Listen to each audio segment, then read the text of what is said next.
So I said, why don't we serve something very provocative?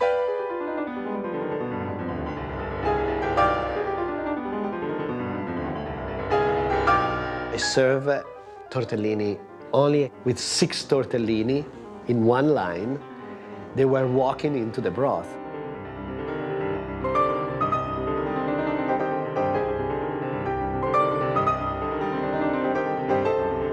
Can you imagine what the locals, they were thinking about us? They want me dead. You know, you cannot mess with grandmother recipe. True tortellino is 10 to a spoonful. He wasn't even giving them a spoonful of food. But at the same time, he was saying, here are 6 tortellini, you have to respect each one. They didn't understand what I was doing. If you eat a tortellino, most of the time you lose yourself in the process of eating. With this dish, I was saying that tradition, most of the time, doesn't respect the ingredients.